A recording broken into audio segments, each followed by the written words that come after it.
आज आपण कांद्याच्या पातीची पीठ पेरून भाजी म्हणजेच कांद्याच्या पातीचा झुणका बनवतोय। तर चवीला अप्रतिम लागतो। चपाती सोबत तर छान लागतोच, पण भाकरी सोबत भन्नाट लागतो। तर वेळ न घालवता आपण पटकन रेसिपी सुरू करूया। तर इथं कांद्याच्या पातीची एक गड्डी घेतलेली आहे। तर आपण सगळ्यात आधी ही पात साफ करून घेऊयात। तर मुळाकडचा भाग काढून टाकूयात। त्यानंतर ही वरची पातळ लेयर असते ही काढून घेऊयात, कारण याला भरपूर माती असते। तर या प्रकारेच आपण सगळी पात साफ करून घेऊयात।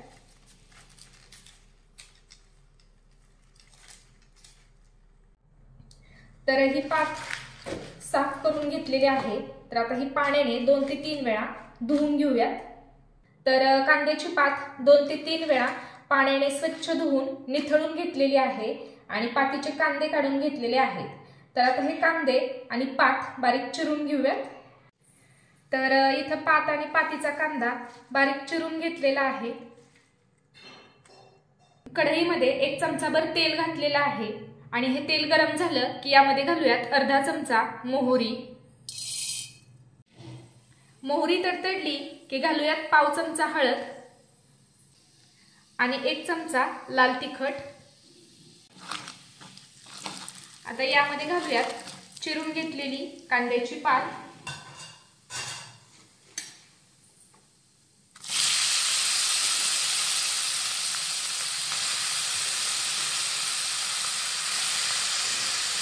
आता हे मिक्स करून घेऊयात।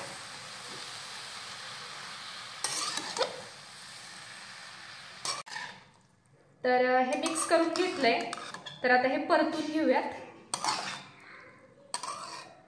तर हा कांद्याच्या पातीचा झुणका बनवायला खूप सोपा आणि चवीला भन्नाट असा लागतो। तर तुम्ही नक्की बनवा, तुम्हाला आवडेल। आणि आजचा व्हिडिओ आवडला तर व्हिडिओला लाईक नक्की करा। तर आपण ही पात अशी छान परतून घेतलेली आहे। तर आता यामध्ये घालूयात चवीनुसार मीठ। मीठ घातल्यानंतर आता हे मिक्स करून घेऊयात।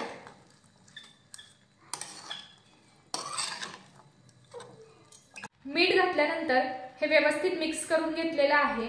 तर आता यावर झाकण घालूयात आणि ही पात शिजवून घेऊयात। तर साधारण एक 5 ते 6 मिनिटात आपली कांद्याची पात व्यवस्थित शिजलेली आहे। तर आता यावर घालूयात 4 चमचे बेसन पीठ।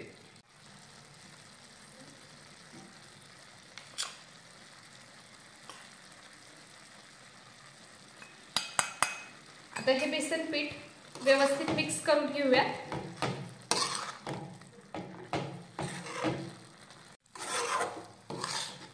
तर हे बेसन पीठ एकदम व्यवस्थित असं हे मिक्स करून घेऊयात। तर आपण इथे बेसन पीठ व्यवस्थित मिक्स करून घेतलेलं आहे। तर आता यावर एक झाकण घालूयात आणि बेसन पिठाचा कच्चेपणा जाईपर्यंत हे व्यवस्थित शिजवून घेऊयात। तर बेसन पिठाचा कच्चेपणा दूर होईपर्यंत मंद आचेवर आपण साधारण एक 7 ते 8 मिनिटं हे व्यवस्थित शिजवून घेतलेलं आहे। तर इथं आपला कांद्याच्या पातीचा झुणका बनवून तयार आहे। गॅस बंद करूयात।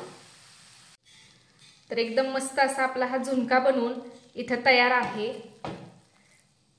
तुम्ही बघू शकाल।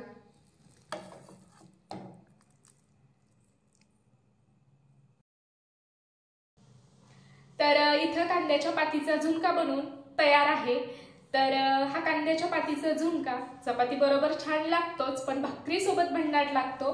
आणि कांद्याच्या पातीची भाजी केली की शिजली की ती खूप थोडी होते, पण जर असं पीठ पेरून केली की पुरेशी अशी भाजी होते आणि चवीला पण अगदी खमंग अशी लागते।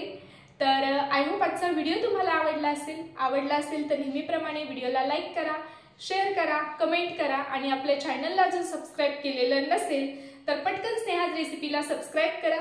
सबस्क्राईब केल्यानंतर शेजारील बेल आयकॉन प्रेस करा, म्हणजे जेव्हा मी नवीन व्हिडिओ अपलोड करेल तर त्याचं नोटिफिकेशन सगळ्यात आधी तुम्हाला मिळेल। लवकरच भेटूयात अशाच एका नवीन व्हिडिओमध्ये। तोपर्यंत नमस्कार।